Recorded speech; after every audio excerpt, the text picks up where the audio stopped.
my head. That is a problem. Correct. All right? My children is old people. My oldest child is 50 years old, but that's still my daughter.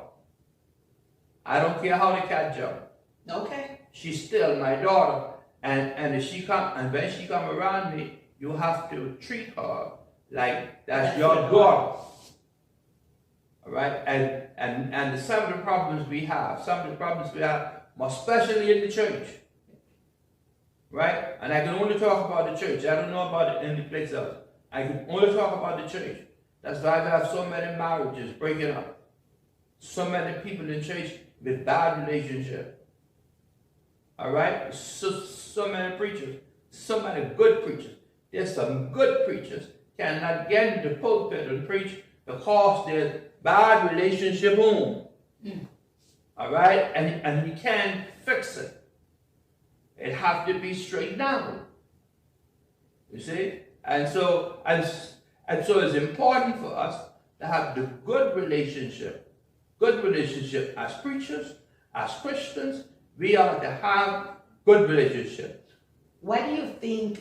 So we touch a little bit into the money issue. We touch a little bit into the children issue, because especially when you are what would you call it? Like so what's the word? I want the word. Stepfather. Correct. Like a stepfather, stepmother. So those combined. Yeah. Is that the word? Okay. And then now getting to the issue of the bedroom. Mm-hmm. Because then isn't that an issue also? That's a big issue, yeah. Because you have women who feel as though, okay, you know what? I'm in church and I'm so holy, so let me put on a sheet and an extra comforter and a blanket, and their husband can't touch them. No. And then you have probably men. You have problems. Yeah. No. And then you have men who, I don't know. Let me if tell you. that is something not coming up, Bishop, I don't know. Let me tell you. Okay. Going in there. If there's a problem at the dinner table. Okay. It don't smooth out in the bedroom. Oh. Right? Okay. Yeah, you got to straighten that. Okay. All right? You cannot be cussing all day, each other all day, and expect to go in the bedroom, and in 5 minutes it's all straightened out and everybody's going to sleep. No. It don't wait like that. You got to clean it up. Okay. All right? You got to clean it up. It's the same way. If I have if me and God has a problem with our relationship and I need a car, I can't sweep aside the problems and expect for him to give me a car. All right? Those things that you have to deal with. All right? And then you go on to the bedroom there. I like what T.D. Jakes said one time. T.D. Jakes says that the marriage bed is holy and undefiled. Anything that's going on in the marriage bed is holy. Now, some of us have some discrepancies on what to go on in that bed. And like you said, going to bed with long flannel night dress in June on, and the night dress is up to your neck and it's down to your ankle, and you got your back to your husband turn and say you praying all night, every night. It breaks down the relationship. Okay. And you expect for him to love you. No. No. It don't go like that. Okay. All right? Eventually, if this man is saved or not, eventually he's going to start to look elsewhere. But it goes both ways too, though. Both ways. Okay. Both ways. Both ways. You got a lot of women in the bed can be satisfied. The man don't know how to satisfy her. So if he don't know how to satisfy his wife, he's in trouble. And I find in my life is the more you love that woman, and the more she fall in love with you, the minute you see her, the minute you hold her, the minute you touch her, sparkles begins to fly. And you know a couple who's in love with each other. You can see it. You can see it. You know, there's no differences that you can see. It's their love. How they hold hands. How they greet one another. How they talk to one another. How they respect each other. You know that they're in love. But Bishop, anybody could fake that. Don't you think so? You can fake real love. Yeah, but look here, you have people though. Be real now, Bishop. You have people who come in the church and they're holding hands and they're skipping, and by the time they reach in the car, Bishop. I don't care how they hold hands and skip. Okay. You come in there, I'm gonna sit down and look at you. Okay. Don't come in there skipping. The thing I'm gonna know. Oh. All right? Mm-hmm. Even if I don't say nothing about it, I'm gonna know. Okay. All right? Yeah. And I might be waiting for the appointed time too. Okay. All right? You cannot fake a relationship. Okay. You cannot fake love. Okay. Preachers, we are the love of our lives, as Christ loves the church and gave himself for it. Nothing is too good. And more especially if it's the woman of your youth. Okay. All right, the woman of your youth, who you give your youth to. She got all your youth. She's got all your children. And now you can't love her. All right?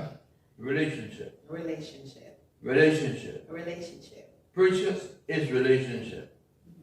The same way we have relationship with the church. The same way the pastor could go to bed in the night, and in the middle of the night he get up and he lay on his back, and laying on his back he could look straight through the church and look at every family in the church, look at every member in the church. All right, more especially if it's a small or medium-sized church with 200 or 300 people in it. He probably know all that by name and number. Mm-hmm. All right, and he could call that preacher. He could call that home and ask them what's going on. I've done it. Okay. All right, I've done it. I asked him about it here. I asked him about it done. One morning, 3 o'clock, I was stretched out on my back, minding my own business, and I heard this woman complaining to God. Mm-hmm. And I called, I said, what should God say, what you complaining to him for? And she could only laugh and say, oh, you're getting too close to me. See? But that's what relationship does. Okay. All right? I know you. Mm-hmm. All right? If you want something and I don't feel like doing it because you want me to do it. Okay. All right? Because we have built that relationship. Correct. And the relationship has caused us to love one another. Right? And the church needs love. The family needs love. Do you know how many preachers' children going to hell? Because of no love? Yeah. All right? Do you know how many preachers out there can't preach to their family? Yeah. Because there is no relationship in the home. It needs relationship. Him and the boys is never gone away. Him and the boys never take a vacation together. Him and the boys never sit down and eat breakfast together. All right? Never, ever. Never just sits down and have a good talk. And it's nice for me to sit down sometime in the middle of the night and just tell God how much I love him. Yeah. All right? Just how much I love him.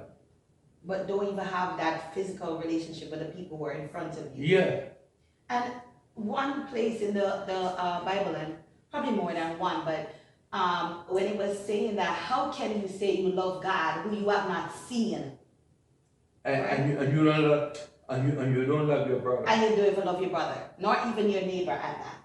Right? But then I think some of us as Christians, we get so caught up in just religion and not relationship, or as you said, really truly understand what relationship is really all about. Because there's so many different components of a relationship. Not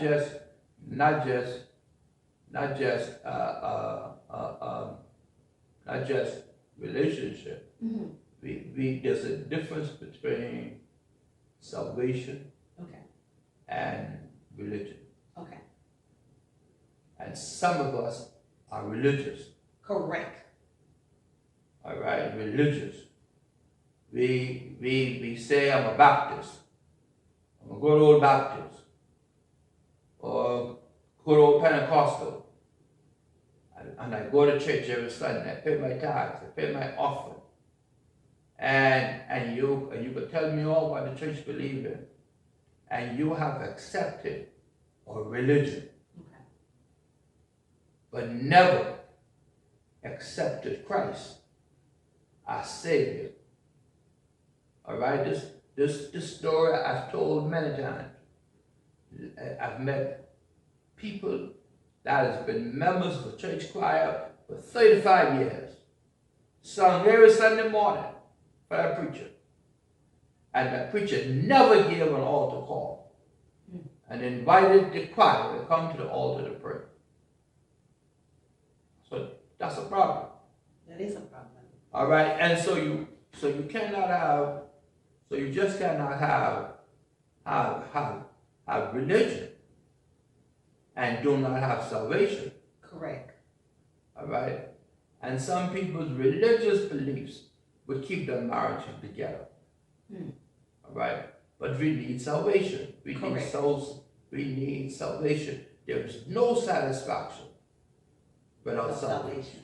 And talking about the church and the choir and being busy and stuff like that, like personally, I took a step back because to me, you know, at one point in my life, I was so busy doing church, but yet still, and I say that with all respect, I was busy doing church, but then I did not have that relationship piece with God, because then when stuff happened, like I wouldn't even go to God.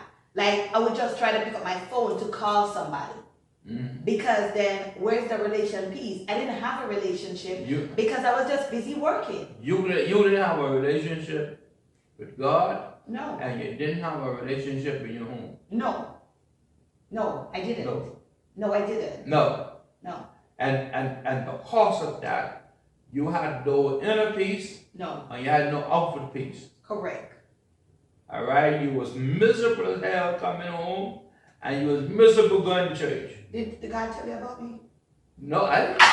You too close to me now, Bishop. Let me ask you what that lady asked you. Are you too close to me? I don't know. I didn't tell him my business now. No. I didn't tell him my business. No. But you know what? Funnily you say that, because then I'd pick up a habit at one point that work was like my refuge place. It's so sad to say that. But Corona have had me home, right? But it's a different situation because I am home just with my daughter. I'm single, it's different.